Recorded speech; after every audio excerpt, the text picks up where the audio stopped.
จงเป็นผู้ไม่มีเวทต่อกันพระเจ้าจงเป็นผู้ไม่มี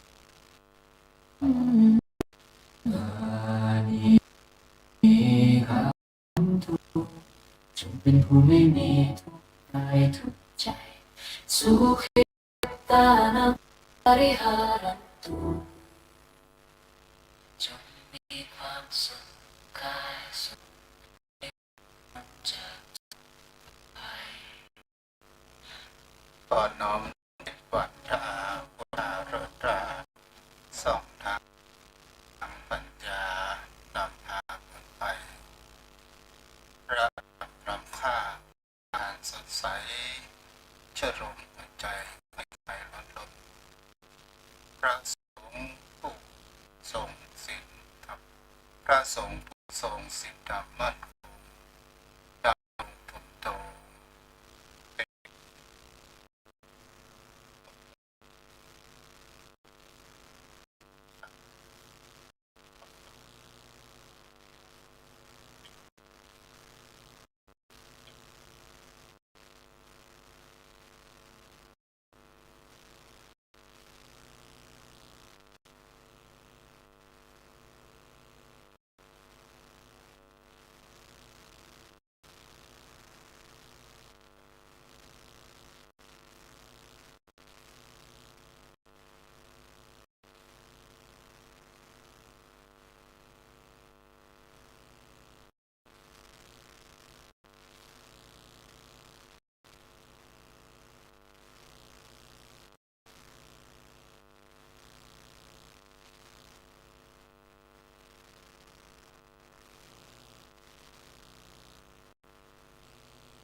สัพ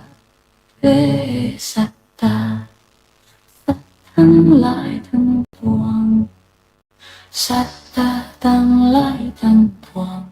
สัมพระชีวิตทั้งหลายทั้งอาเวราหุจงเป็นผู้ไม่มีต่อกันอาฟายาพัจจาหุนตุจงเป็นผู้ไม่เบียดเบียนซึ่งกันและกันอานิคาหุนตุจงเป็นผู้ไม่มีทุกกายทุกใจสุขิอัตตานังปริหารันตุจงมีความสุขกายสุขใจรักษาตนให้พ้นจากทุกข์ภัย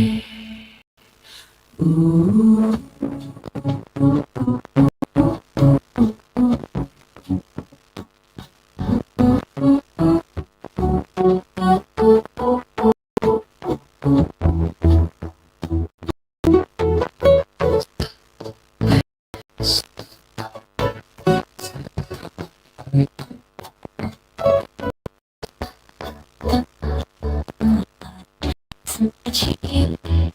ทั้งหลาย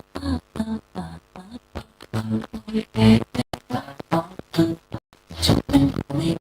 ต่อ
ประชีวิตทั้งหลายทั้งปวงเราเองและเขาเป็นผู้ไม่มีต่อกันเป็นผู้ไม่เกียรติซึ่งกันและกันแต่ที่เขาเป็นผู้ไม่มีสุขีตาตาตามีความสุขกายสุขใจรักษาให้พ้นจากทุกภั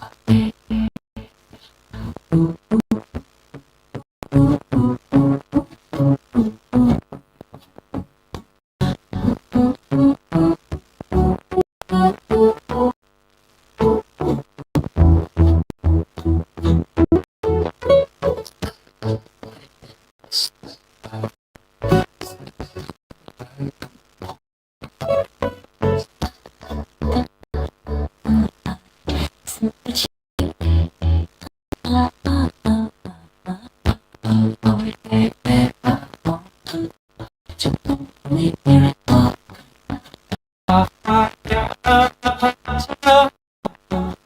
จงเป็นผู้ไม่มี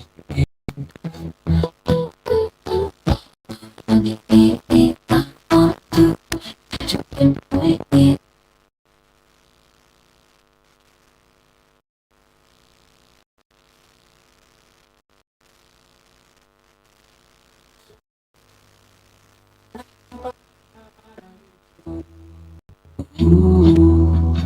จงดำรงตนอยู่ดี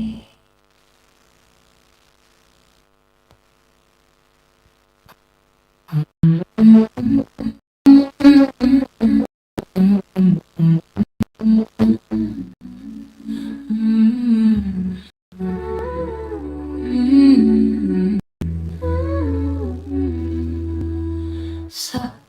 เพสัตตาสัตว์ทั้งหลายทั้งปวงสัตตาทั้งหลายทั้งปวงสัมพระชีวิตทั้งหลายทั้งหมดเวลาจงเป็นผู้ไม่มีเวรต่อกันอาฟายาพันเจ้าตัวจงเป็นผู้ไม่เบียดเบียนซึ่งกันและกันอานิคาหนตุจงเป็นผู้มีทุกกายทุกใจ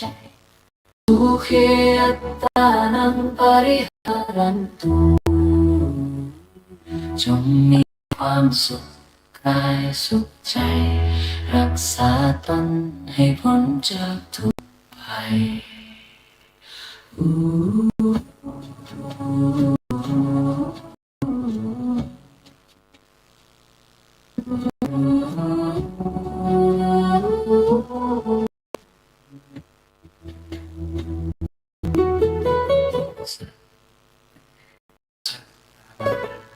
สัตว์ทั้งหลายทั้งปวงสัมพระชีวิตทั้งหลายเวลาหอมจงเป็นผู้ไม่มีอะไรต่อกันอาฟายาพัจเจ้าตัวจงเป็นผู้ไม่เบียดเบียนกันดีกาหอมตัวจงเป็นผู้ไม่มีความทุกข์สุขีอัตตานังปริหารันตุจงดำรงตนอยู่ด้วยความสุขและความปลอดภัย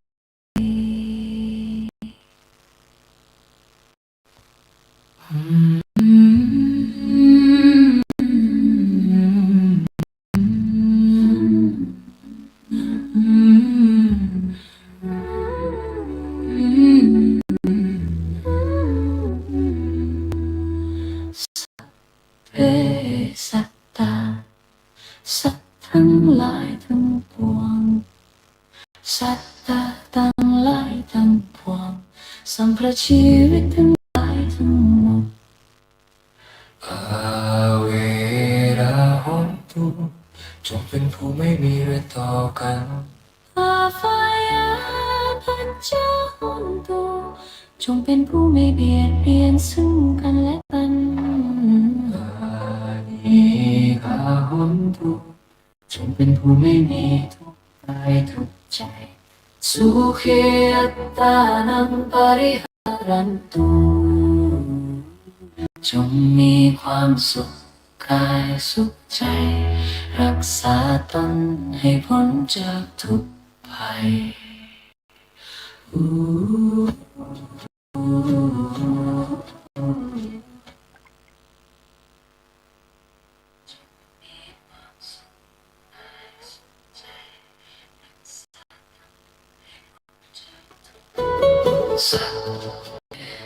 สัทธาสัตว์ทั้งหลายทั้งปวงสำหรับชีวิตทั้งหลายเวลาหอมดูจงเป็นผู้ไม่มีอะไรต่อกันอาฟายาพัจจาหอมดูจงเป็นผู้ไม่เบียดเบียนกันดีกาหอมดูจงเป็นผู้ไม่มีความทุกข์สุขีอัตตานังปริหารันตุจงดำรงตนอยู่ด้วยความสุขและความปลอดภัย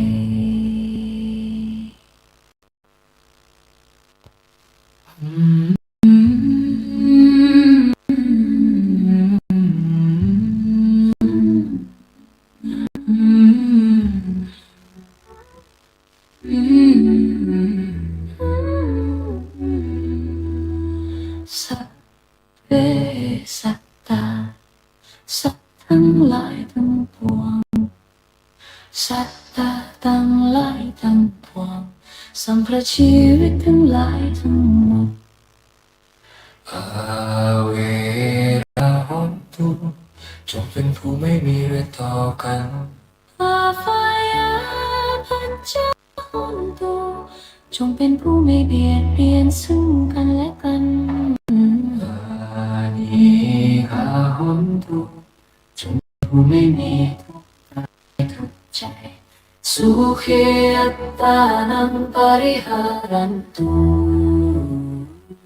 จงมีความสุขกายสุขใจรักษาตนให้พ้นจากทุกภัย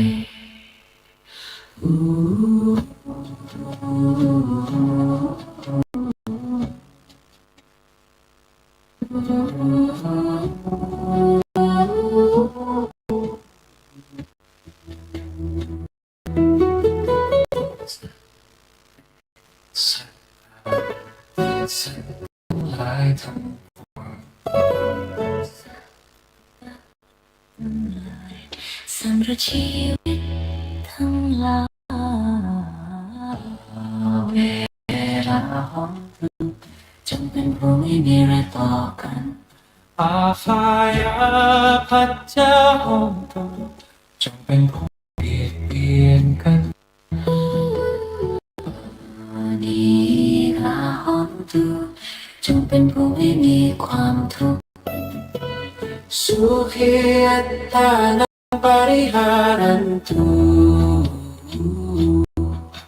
จงดำรงตนอยู่ด้วยความสุขและความปลอดภัย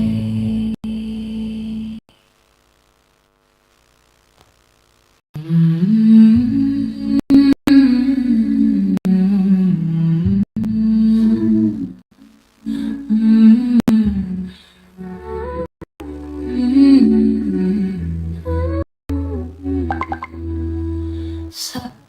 เพสัต ขอเจริญสุขเจริญธรรมอย่างพระองค์แมวสดาพระชนเชิญท่านที่ตามรับฟังธรรมะจากแต่งทางสถานีวิทยุพระพุทธศาสนาเพื่อการศึกษา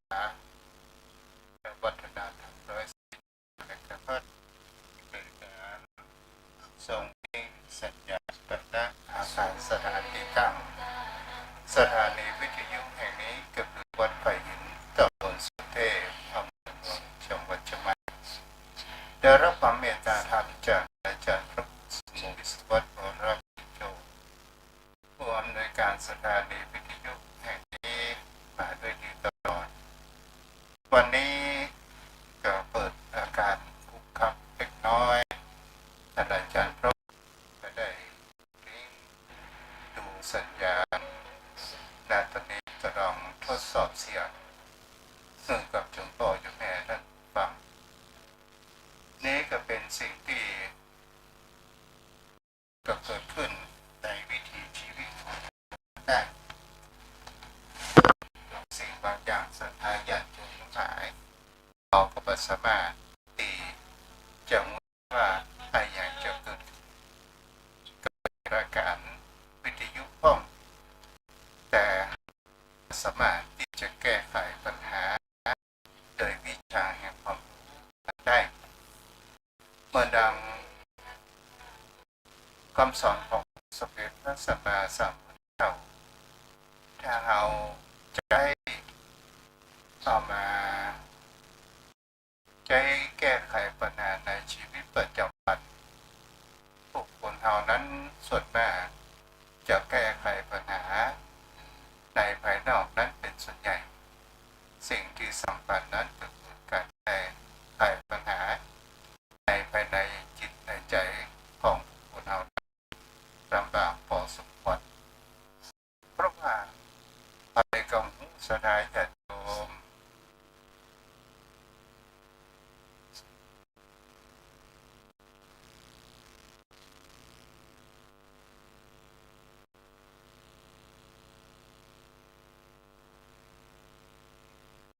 ก็ตอนนี้จะเข้าไปแล้วนะอาจารย์เนาะอาจารย์ครับเสียงดังกว่าครับถ้าเสียงดังก็ตอนนี้ทางเกมของผมกับสัญญาณก็เข้าครับสัญญาณก็เข้าถึง2 รายการแล้วตอนนี้ก็คงจะดีแล้วนะอาจารย์ครับดังครับดังแล้วเนาะขอบคุณในความเมตตาธรรมของท่านอาจารย์ทุกท่านที่เข้ามาดูกันดูสดลิงก์สัญญาณและผู้ติดตามรับชมกันก็มีตังพ่อจำลองตังคีดีแม่ครัวเนาะสถานญาติโยมตาอาจารย์พระครูก็คอยเป็นกำลังอกกำลังใจและเข้ามาดูแลเรื่องโปรแกรมมากับเหมือนกับชีวิตของคนเราลักษณะญาติโยมทั้งหลายบางวันก็สุขสบายบางวันก็มีแห่งความเหนื่อยล้าเจ็บป่วยเมื่อยไข้บางวันก็มีความสบายใจบางวันก็มีความทุกข์แต่สิ่งที่คนเรานั้นควรที่เราจะน้อมนำมาศึกษาคือรักแก่นแท้แห่งความเป็นจริงที่พระองค์นั้นเน้นนักเห็นหนาจงมองสภาพธรรมชาติความเป็นไปของวิถีชีวิตและวิถีธรรมด้วยความเป็นสัจธรรมด้วยความเป็นจริงถ้าเราหันความเป็นจริงแล้วเราก็จะมามีความทุกข์ใจมากนักโยมพ่อโยมแม่ท่านฟังก็ยังพอมีเวลาที่จะมาศึกษาแห่งรักธรรมที่เราพ้องกันว่าวัฏฏะสงสารหรือเป็นสิ่งที่เราเข้าใจกันในเรื่องแห่งคำว่าปฏิจจสมุปบาทรักแห่งคำว่าสิ่งนี้มีสิ่งนั้นจึงเกิดขึ้นศรัทธาญาติโยมทั้งหลายนี่ก็คือเป็นรักสัจธรรมขององค์สมเด็จพระสัมมาสัมพุทธเจ้าเพราะอวิชชาเป็นเหตุปัจจัยทำให้เกิดสังขารทำให้เกิดแห่งคำว่าวิญญาณนั้นเกิดนามรูปนั้นก็คือสลายตนะสลายตนะก็คือจึงเกิดแห่งคำว่าผัสสะเป็นปัจจัยเกิดเวทนาจึงเกิดปัญหาตัณหาเป็นปัจจัย หารเกิดขึ้นภพนั้นก็เกิดชาตินั้นก็เกิดใจสยารัตนะสถาญาติโยมทั้งหลายพระเจ้าก็ได้อุกับพระนางสยันภายในทิศก้อนนั้นในเรื่องแห่งเขาป่าพิธีที่เขาจะดับเอาไปดับที่ไหนก่อนสถาญาติโยมวันนี้เพื่อมือเสียเวลาก็เลยต้องสนทนาธรรมกับพลหารได้เกิดแห่งความประโยชน์คุณค่าเกิดขึ้นและปัญญาของคุณเราก็ได้ความแตกฉานโดยและก็ทดสอบในการเสียงกับสถาญาติโยมพ่อโยมแม่ท่านฟังที่รับฟังทางบ้านสถาญาติโยมทั้งหลายในสิ่งที่ทุกเจ้าได้พูดจาไปข่าว ได้เวสาเมตตาบารมีธรรมท่านพระคุณเจ้าด้วยความเคารพอย่างสูงยิ่งครับท่านเจ้าครับ ตอนนี้เสียงเป็นเดียวกับปะนะ พอฟังได้ครับท่านพระคุณเจ้าแต่มันบอกเป็นบอกปล่อยแต่ฟังกดยังชักฟังดังสื่อสารรู้เรื่องอยู่ครับท่านเจ้า วันนั้นเราละในแห่งความว่าอิทธาปะเปิดเขาว่าปฏิจจสมุปบาทวงจรที่ของเกิดแห่งความวัฏสงสารที่คนเราหนีแห่งความคนได้และวันนี้เราก็มาต่อกัน พ่อหนามบอกว่าตัวอันอย่างเกิดแล้วเราจะรับตัวอย่างเป็นแรกของขนาด คืออย่างที่เป็นมันก็เป็นธรรมนิยามนะครับเจ้าว่าคนเรานี่เกิดมาจากความหมกมุ่งเป็นแหล่งเกิดแห่งสังขารเกิดวิญญาณเรื่องมันมี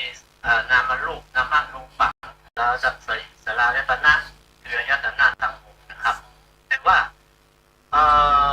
เก้ากับผมเคยได้ฟังบาจากใช่นะมันเป็นต้นเหตุของมันที่ทำให้เกิดอาการเกิดสติจสมุปบาทหรืออิจยตาสิ่งที่มีสิ่งที่จึงมีแต่ว่าถ้าจะดับมันนั่นถ้าไปดับที่ตัณหาคือความอยากทุกอย่างมันก็จะดับเพราะว่าอันต้นของมันน่ะใช่คือความหลงรู้แต่ว่าถ้าเราอยากจะดับมันเหมือนเทียนนะครับท่านเจ้าว่าเทียนเล่ม 1 เล่ม 2 เล่ม 3 เล่ม 4 เล่ม 5เนี่ยมันต่อกัน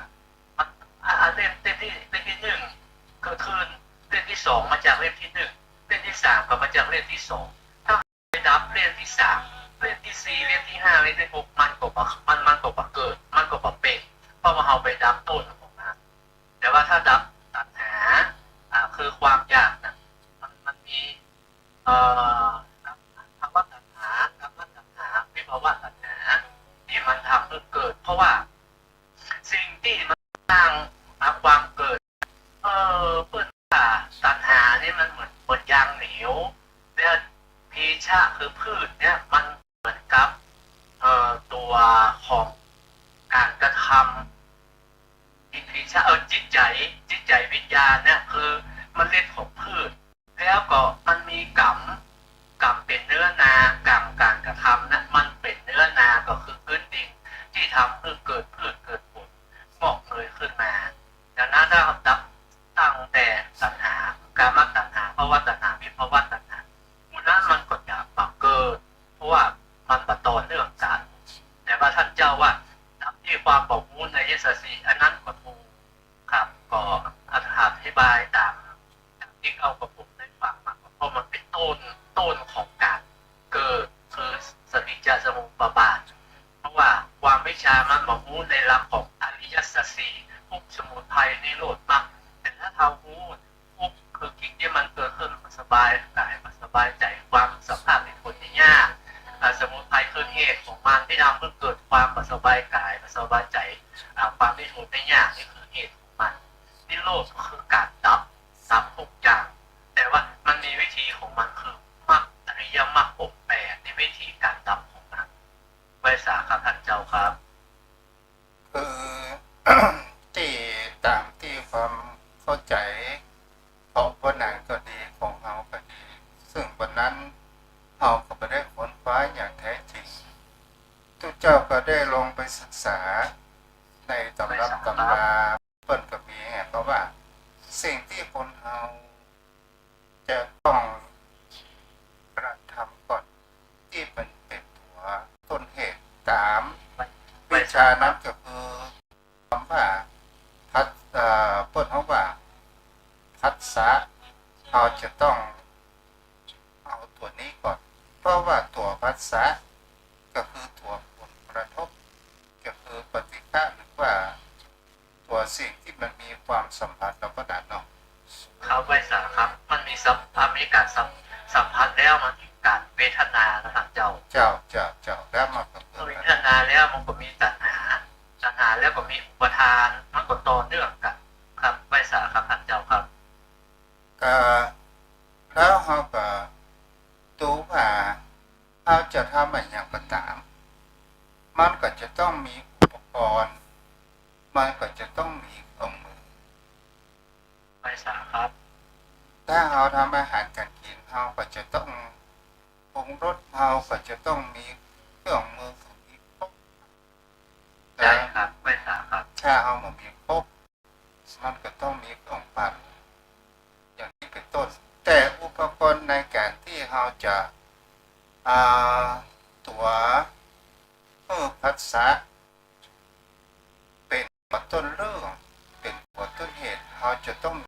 คนนั้นคือสติและสัมปชัญญะไม่ทราบครับจะ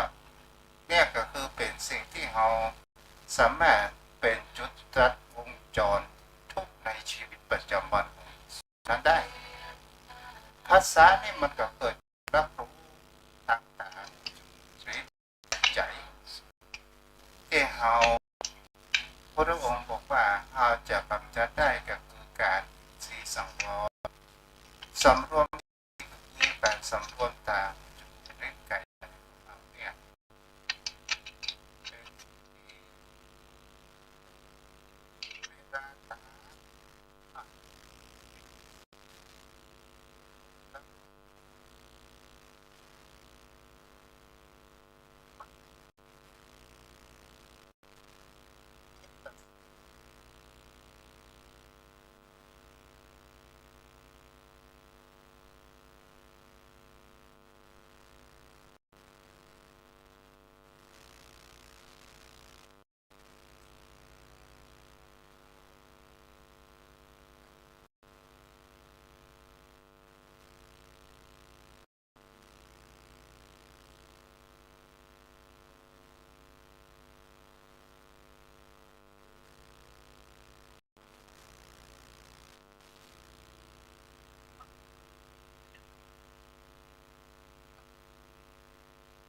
สัญญาสังขารวิญญาณกับตาจมูกลิ้นกายใจมันมา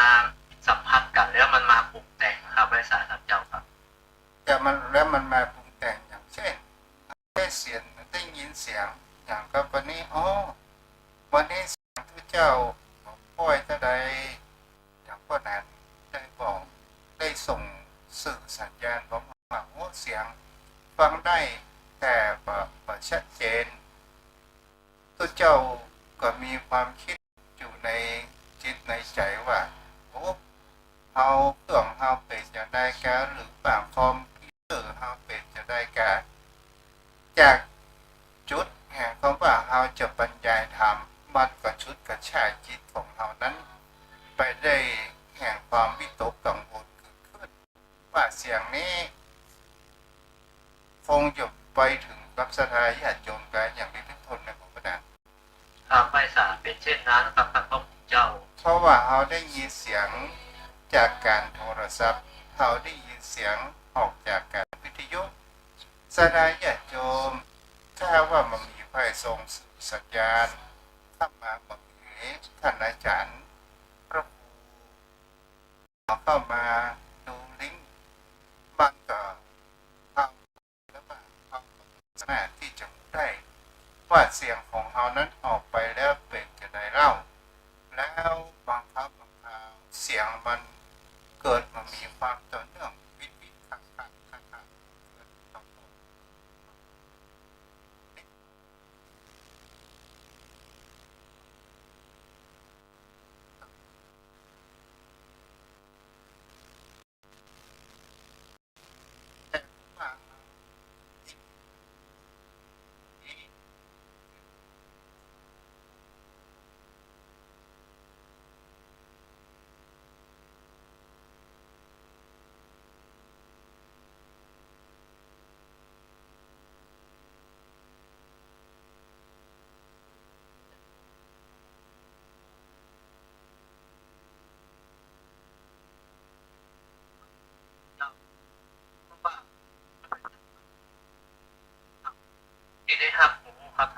เจ้าด้วยอาศัยของ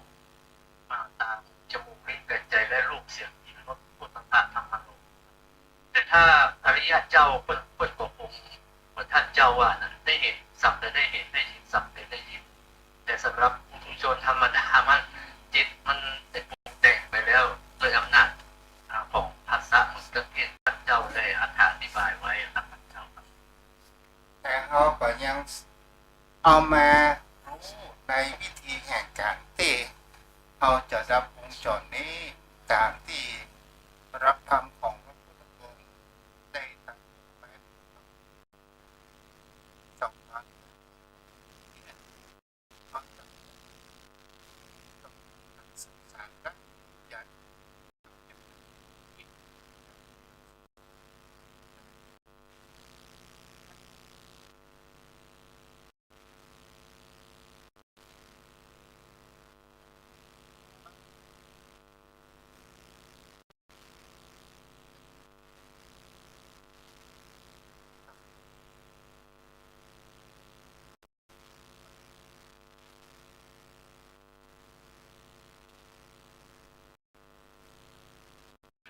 ความคิดที่ยานความรู้ทำจิตแล้วมาแต่งมันก็คิดไปได้ครับท่านเจ้าตกอยู่อำนาจของการปรุงแต่งครับ แล้วเขาก็เรามาดูนะเพราะว่าแล้วถ้าเขาปรับปรุงแต่งอะไรอย่างจะเกิดขึ้นมันก็คือหมายถึงว่าเขาปรับปรุงแต่งทางด้านสิ่งที่จะเป็นสารเสริญนะจะหรือว่าจะนินทาก็ตามถ้ามีเสียงสารเสริญ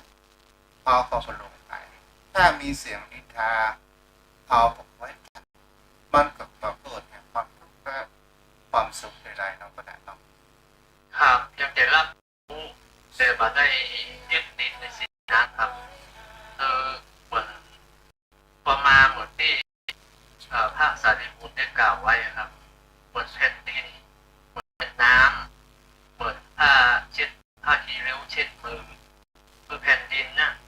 ใครจะย่ำใครจะนำไปใช้ประโยชน์ไปกลับไปไว้ก็เพียงแต่เช่นนั้นแม้กระทั่งว่าแผ่นน้ำก็เช่นเดียวกันใครจะเอาส่งของสกปรกไปทิ้งก็เฉยใครจะเอาของดีเอาไปใช้ไปกินไปอุปโภคบริโภคก็เฉยสักแต่เพียงว่านำไปใช้ด้วยผ้าขี้ริ้วก็เช่นนั้นเอาไปเช็ด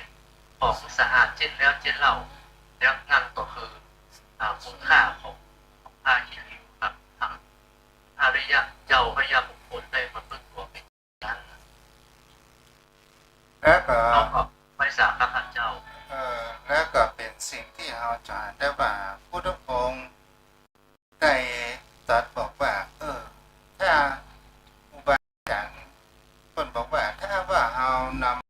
ในชีวิตประจำวันเอาแก้ไขปัญหามันก็จะมามีความทุกข์คือมันมีเวทนาอาจจะเรื่องความเช่นถ้าว่าเป็นงานก็จะต้องนี่และเอาไปแต่ต่อก็เกิดถ้าว่าเป็นแห่งคำว่าคำนินทาอันเป็นก็เกิดความบ้านต่อไปทะเลาะแท้จริงถ้าเรา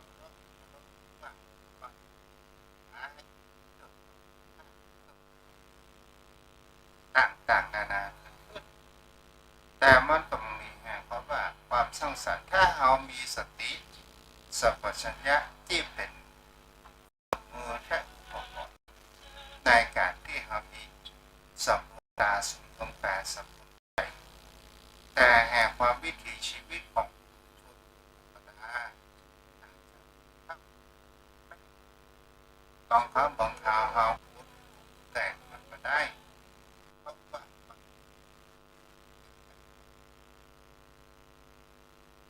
อารมณ์ในที่นี้ก็คือเวทนาเราก็ได้ ครับมันเป็นเวทนาที่ทำให้เกิดขึ้นครับท่านพระคุณเจ้านิทารมและอนิทารมก็เช่นเดียวกันอารมณ์ที่เราปรารถนาและอารมณ์ที่เราพึงปรารถนาเมื่อมันเกิดขึ้นแล้ว มีอารมณ์สิ่งที่เราอยากปรารถนาอยากให้มันอยู่เมินแต่มันก็หาเช่นนั้นไม่แม้กระทั่งอนิจจาลมอยากจะให้มันอยู่กับเราเมินแต่มันก็หาได้เป็นเช่นนั้นไม่มันเป็นธรรมชาติมันอย่างที่ท่านเจ้าว่าเป็นโลกธรรมมันอยู่ควบคู่กับโลกเลยนะทุกคนต้องประสบพบเจอมันหลีกพ้นมาได้แต่ผู้ใดที่ทำเพื่อจิตประวันไหวต่อโลกธรรมคือความทุกข์ความสุขความมีลาภเสื่อมลาภมียศเสื่อมยศมีสักดิ์ศรีมีนินทาถ้าเขาสามารถทำจิตใจไปยึดมั่นยึดติดกับมันได้นะครับเอาก็เป็นลมจริงจิตเอาก็ประสบเศร้าจิตประสบเศร้าจิตมีเกษมมันจิตประเศร้าหมองมันก็ทำให้เราสุขติได้ครับท่านเจ้าครับ พระองค์ได้ทำเป็นแบบอย่างกับเราเมื่อครั้งนางมาคันธยาที่มีความอาฆาตในตัวองค์สมเด็จพระพุทธเจ้าที่มีความอาฆาตในเรื่องแห่งพระบาทหัวของนางมาคันธยาเหมือนดังจระที่นางมาคันธยามีความบาดหมางไว้ว่าถ้าบันไดขึ้นเป็นใหญ่จะเอาผู้คนทั้งหลายมาด่าว่ายังพระสมณะโคดมที่ผ่านว่าด่าพุทธองค์ว่าเป็นขุนผ่องเป็นบ้าผ่องเป็นอายามผ่องต่างทางนานาจนพระอานนท์ได้ทูลว่าหนีไปจากท่านพระพุทธพระผู้มีพระภาคเจ้าหนีไปแต่พระองค์บอกว่าถ้าเธอหนีไปที่ไหนถ้าว่าหนีไปที่หนึ่งแล้วที่นั้นมีเหตุการณ์ประการชนี้และเธอจะทำอย่างไรหนีไปแห่งแล้วพระองค์ว่าจะหนีอย่างเราก็จะต้องนั่งฟังในสิ่งที่เราฟังแล้วเราดูพระพุทธมีแห่งพระบาทความสุข เป็นเช่นนั้นครับท่านพระพุทธเจ้า เจ้า เพราะว่าพุทธองค์เห็นว่าเหตุมันเกิดที่ไหนก็ดับที่นั่น ครับ เพราะคุณมันมีปากท่านเจ้าห้ามมาได้หรอกครับท่านพุทธองค์ว่าห้ามที่จิตที่ใจเอามันจะง่ายกว่าไปห้ามที่ปากอยู่ที่ไหนมันก็เป็นเดียวกันดังนั้นเหตุมันเกิดที่ไหนดับที่นั่นมันประมาณ7 วันมันก็หายเป็นเช่นนั้นครับท่านเจ้าครับ สิ่งที่สำคัญก็คือการที่คนเราก็เข้ามาคนเราก็รู้แห่งความผิดที่ว่าคำพูดคำจากำด่านั่นน่ะมันมาแป๊บเดียวมันสักกรรมมันก็ผ่านไปเพราะมันก็ปฏิรังอย่างเยอะแต่คนเรานั้นไม่ชอบการปล่อยผ่านนั้นผ่านไปก็เก็บความช้ำใจอยู่เป็นความทุกข์จมปักอยู่ในกรรมผู้กำจาของผู้ไปมันก็เหมือนดังเขานั้นได้ปรุงแต่งและก่อให้เกิดแห่งความทุกข์และก่อให้เกิดแห่งความนับประทาน ใช่ครับท่านเจ้าเพราะสิ่งที่มันมากระทบทางหูคือเสียงนะและเรานำมาปรุงแต่งและเราเกิดมาสบายใจสิ่งนั้นมันเกิดขึ้นเดียวมันก็ดับไปของมันเองมันเป็นเรื่องของธรรมชาติของมันเองแม้กระทั่งสิ่งใดก็ตามที่มันกระทบหูแล้วมันฟังแล้วมัน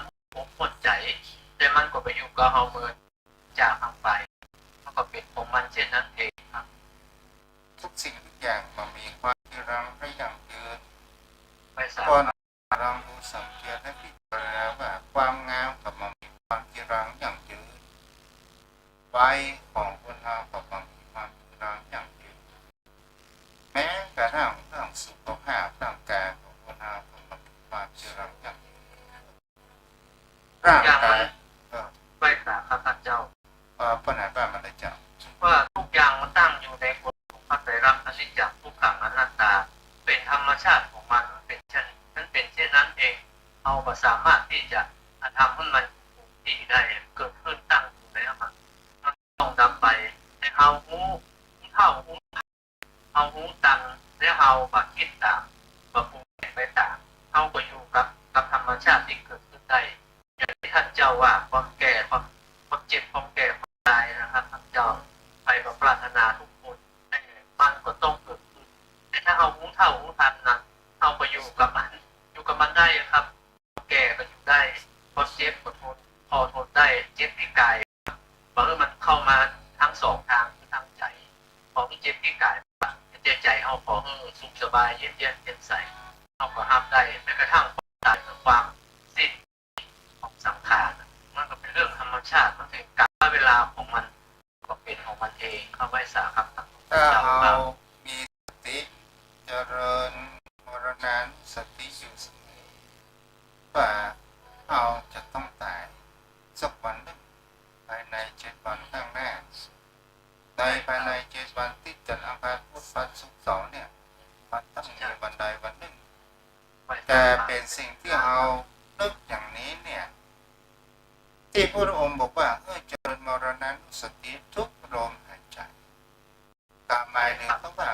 เราเกิดแห่งความเคย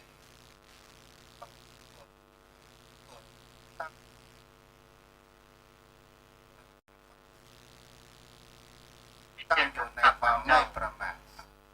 ถ้าเราคุ้นเคยอยู่กับมันได้เราสบายใจถ้าเราคุ้นเคยเราจะเกิดความตระหนกตกใจเมื่อภัยมรณะภัยเข้ามาถึงเราแต่เราได้เจริญมันอยู่เนืองนิดเรารู้เท่าทันอยู่เนืองนิดมันอยู่ใกล้ตัวเราที่สุดครับความตายอยู่ในตัวเราอีกกลับไปอยู่ใกล้ที่สุดเพราะเราบอกรู้เท่านั้นเองว่าเราจะไปวันใดเราสิ้นที่ไหนเราจะสิ้นเมื่อใดสิ้นแล้วเราจะไปที่ไหนเดี๋ยวเราก็สามารถได้แต่มันเป็นสมบัติของเราโดยตรงครับตั้งแต่เกิดมาทั้งที่เราก็รู้อยู่ว่าเราเกิดมาแล้วเราใหญ่ขึ้นมานั่นก็คือมันเปลี่ยนสถานภาพจากความเป็นเด็กเข้ามาสู่ใหญ่ถ้าจะพูดผิดก็คือสิ่งที่มันเป็นเด็กนั้นมันตายไปแล้วแต่จากเราไปแล้วก็มันเป็น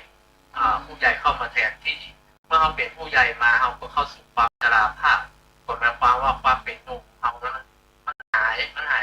ตายไปแล้วแต่มันยังค้างที่มันยังมีสังขารดำรงชีวิตได้ถ้ามรณะมาถึงแล้วเราก็คือหมดไปครับท่านเจ้าครับ ถ้าว่าอยากจะให้อายุยืนก็นานกว่านับอยู่แล้ว ที่พูดว่าอายุยืนยาวว่าค่าสัตว์แต่ชีวิตยิ่งมีเมตตาว่าท่านไหว้สาท่านพระพุทธเจ้าด้วยความเคารพเองครับชีวิตเรามันมีอายุขัยมันแต่ว่าถ้ายืนแล้วสุขภาพสมบูรณ์แข็งแรงก็น่าอยู่เพื่อกระทำความดีเพื่อเจริญคุณธรรมที่สูงขึ้นครับแต่ว่าถ้าอายุยืนแล้วมันไม่สามารถจะปฏิบัติอย่างได้ต้องก็คือเรื่องกับธรรมชาติเปิดอย่างที่ในน้ำลงไฟได้เอายืนเปิดมาแล้วมาแต่งสังขารเอาที่เอาว่าเป็นคนสมมุติสัจจะนะครับเป็นคนนั้นคนนี้นะครับท่านเจ้ามันก็ขันทั้ง5แล้วมันเป็นของนักอาราฮาเวปัจจขันธาครับท่านพระพุทธเจ้ามันเป็นเช่นนั้นครับพุทธเจ้าตัดมันหมดผิดเลยท่านพระพุทธเจ้าการเจ็บนะท่านเจ้ามันมากับความแก่ครับแก่แล้วมันต้องเจ็บครับมันความเจ็บมันหามาได้ครับท่านไพศาลท่านเจ้าครับแค่เจ็บขาเจ็บหัวเจ็บตาปวดท่านปวดนี้แม้กระทั่งตัว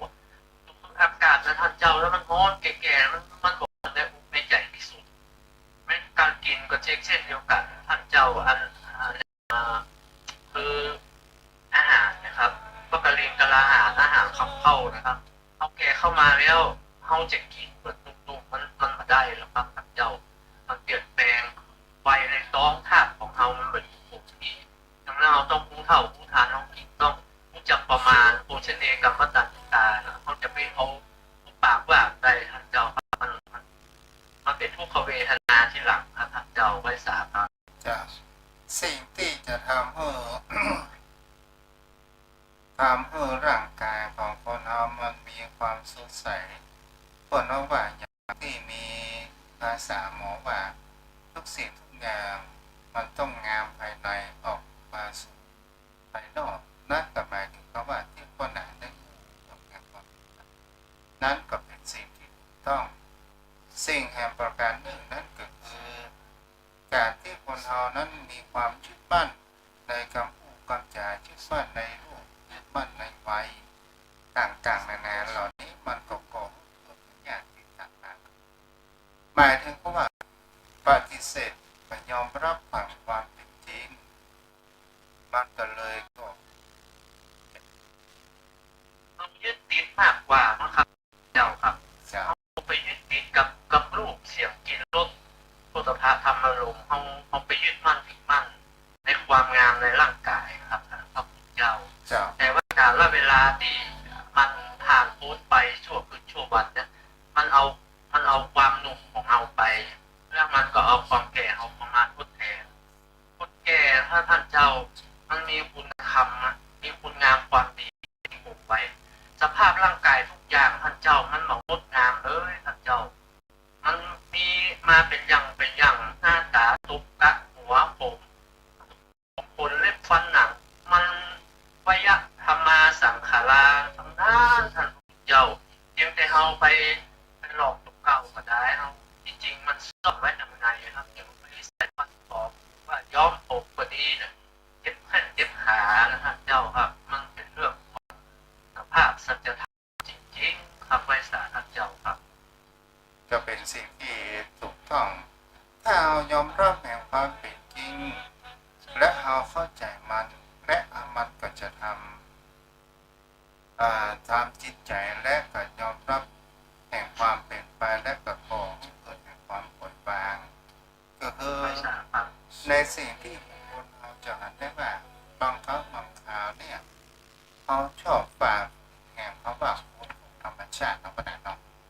ใช่ครับท่านเจ้าตัวเราไปยอมรับโดยที่เอาว่าโอ้ถ้าคนใดมาพูดว่าโอ้ดีกระชับกระเจงนุ่มอยู่เนาะแข็งแรงอ่ะเอาชื่นใจแต่เขาดีครับตัวเขาร่างกายเขาเป็นเช่นใดเขาย่อมรู้ดีเกี่ยวกับแก่ที่ไหนครับพูดงามครับท่านเจ้าบอกว่าเหมาะสมตามวัยเท่านั้นเองความงามที่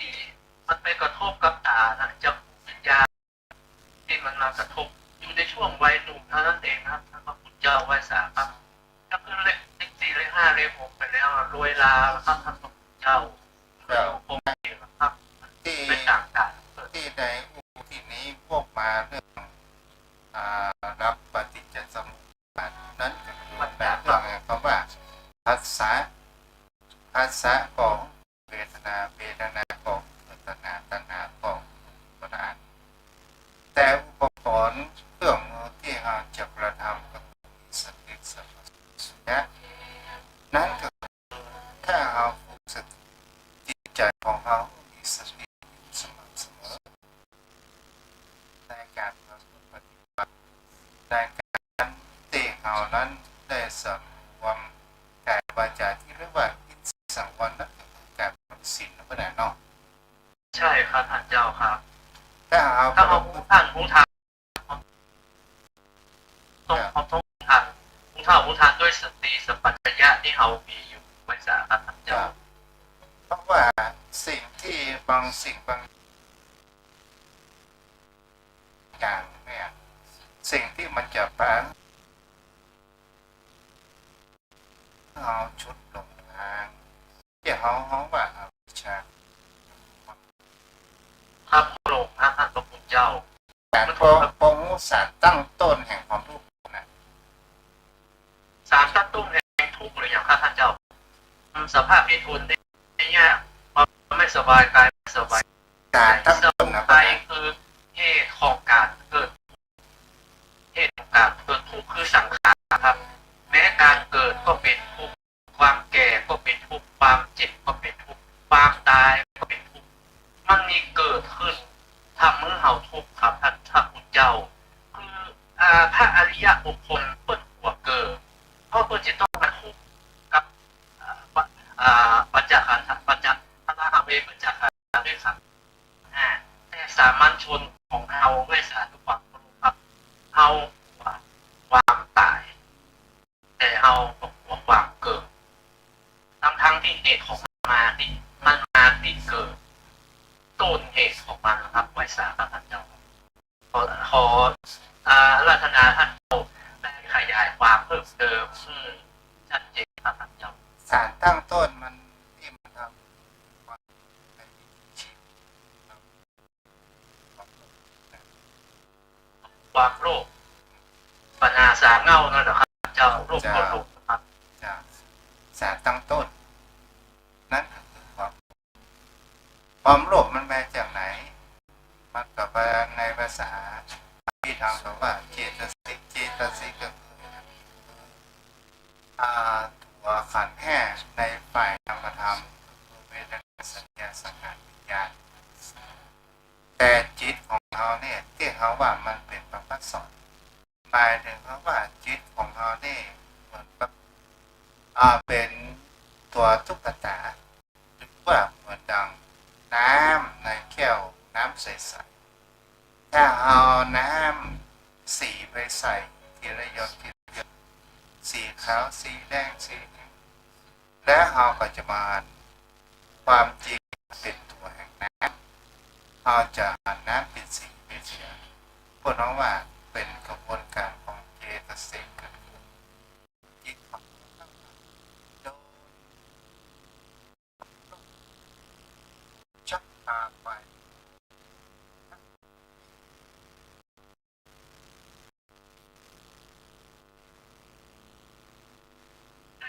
เจ้าอภิสาอภิสมาโลภะความโลภนะครับโลภที่มันแบบจับพอประมาณนะครับเจ้าถ้ามันเกิดขึ้นกับใจแล้วมันหลบสิ่งอื่นมันแบบปลุกวางนะครับมันจะต้องยึดมั่นถึงมั่นยึดติดกับสิ่งนั้นมันก็คืออวิชชานั่นเองนะครับท่านพระพุทธเจ้าไว้สาครับ ถูกต้อง ควบคุมมันก็ความบอกที่มันเกิดขึ้นกระมวลสันดานของแต่ละคนมันครอบงำแล้วถ้ามีอวิชชาความรู้โลภกดออกบางอารมณ์พระอจะอโมหะหรือว่าราคะมีความหมายคล้ายคลึงใกล้เคียง เพราะนั้นก็ลองดูสังเกตพิจารณาดูว่าพอเราเป็นผู้ปัจจุบันเนี่ยเพราะว่าเราไปกู้หนี้สินพวกว่าธนาคารเครดิตกับตัวคนเราจะเป็นในระบบนอกระบบกันนะเพราะว่าเอาไปแลกทีนี้มันกับป่าเอาได้รับผลกระทบในเวลาเขาก็จะต้องหาสตางค์มาใช้หนี้เราแน่นอน ใช่ครับมันขาดความพอดีครับมันเหมือนมันขาดความพอดีเกินความสามารถของเราก็เป็นทุกข์มันเป็นทุกข์แล้วเราก็ต้องทนสู้มันด้วยอำนาจกที่ท่านเจ้าว่ามันมีความโลภครอบงำแล้วที่เราก็มีเขาก็อยู่ได้ตามอัตภาพแต่ว่ามันมีความอยากมีราคะเข้าครอบงำความโลภราคะในคล้ายคือใกล้เคียงนั้นแทบจะแยกจากกันออกนะครับท่านเจ้าครับบุคคลใดถ้ามีเกินประมาณแล้วท่านพระพุทธเจ้ามันก็ตกในห่วงแห่งหายนะเช่นเดียวกันครับเกิดกับลังเราครับท่านเจ้าครับเอาสรุปวันนี้ก็คือหมายถึงเครื่องในการที่เอาคนจะมีกำจัดในเรื่องแห่งเขามาสิ่งที่เอาเข้ามาทางตาสิ่งที่เป็นรูปเข้ามาทางตาสิ่งที่เสียงเข้ามาทางสิ่งที่สตินะครับท่านเจ้าและสติสัมปชัญญะแต่เมื่อเรามีสติแล้วสิ่งที่คนเรานั้นจะมีคนต่อไปนั้นสติปัญญาสี่วันพรุ่งนี้เรามาพูดในเรื่องสติปัญญาสี่ทำไมถึงมีสติปัญญาสี่ก็รับฟังกันเนาะวันนี้ก็อนุโมทนาพ่อจำลองพ่อนามิโสพ่อแม่ปราณีอยู่ตรงเวทบูรณาเด้อ บอกครับเจ้าใต้ไว้สาเมตตาธรรมท่านเจ้าด้วยความเคารพอย่างสูงยิ่งครับท่านญาติธรรมกัลยาณมิตรกัลยาณธรรมทุกท่านที่เราได้ศึกษาธรรมะไปพร้อมๆกันขอทุกท่านได้เข้าได้รู้ทันด้วยสติสัมปชัญญะเหมือนกันนะครับขอบพระคุณนะครับสวัสดีครับจะอนุโมทนาบุญวันพรุ่งนี้ก็มาปะกันใหม่เนาะวันพรุ่งนี้ไปไหนอาทิตย์ก่อนนั้นเป็นว่าติดงานวัดสังขยงเพื่อมาจากวันนี้ก็เอามาเพียงแค่นอกเพราะว่าจะ6 โมงแล้วก็อนุโมทนากับโยมพ่อโยมแม่ท่านฟังวันนี้ ฟังเริ่มต้นติดครับติดจุดๆก็เป็นธรรมชาติเนาะมันก็ถ้าเอามองไปแล้วสิ่งทุกอย่างจะมันจะเหมือนดังใจเป็นเสียง